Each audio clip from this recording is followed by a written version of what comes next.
this just not obvious to everybody at this point? Like, why isn't it a completely accepted norm in the same way that Meir has curly hair or the sun rises in the morning? Radical is bad for society.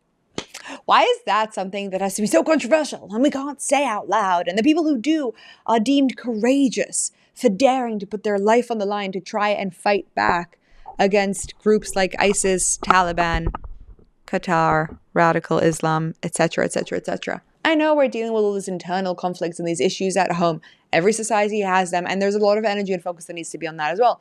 But when you see the reality of what terrorism looks like and how it's trying to dominate from within and how they're using our love for freedom and openness of religion to just come in and take over, our care for children to throw immigration at us at such a rate that our society loses all of its color, to infiltrate with ideas of like multiculturalism being something that we should really celebrate, instead of the understanding that multiculturalism in certain extents has benefits to it, but is absolutely not the be-all and end-all.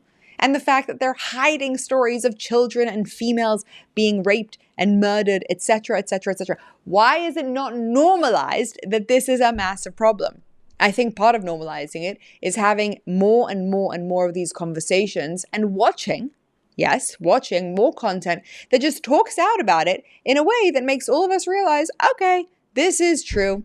And that's why I believe that we need to be celebrating and watching more and more people who have the courage to speak out against this. And that's exactly why we're going to review this next video, which I think does a superb job at reminding everybody, hello, look at what you're up against. But before we do that, have you subscribed to our channel?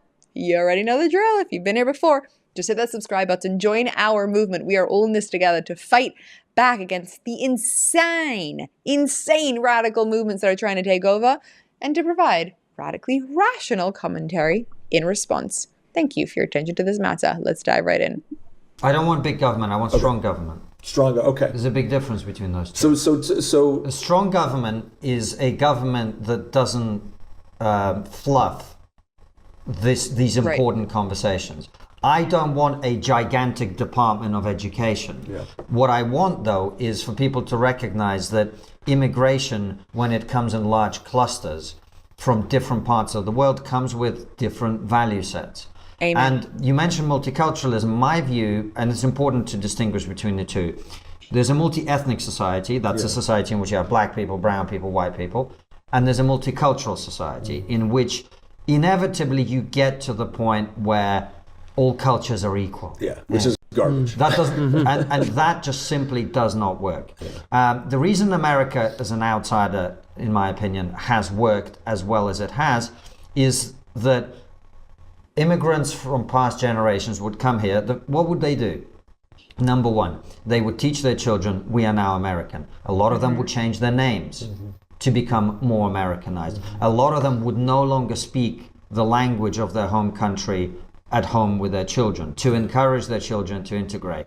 To the point now where there are Italian Americans, but are there ghettos of Italian Americans? Yeah. Are there ghettos of Irish Americans? Are there neighborhoods where you can only be elected, or big if you're Italian? Yeah. By the way, I love this point. I think oftentimes we hear this multiculturalism like, yeah, that's wonderful. Let's bring lots of cultures and mishmash them together. The beauty of different cultures is when each culture stays strong in its own culture, and then we can combine and decide how that works, not when the cultures are completely eroded. What he's saying here is that if you want different people to come in, different ethnicities to come in and succeed together, there has to be a unifying factor.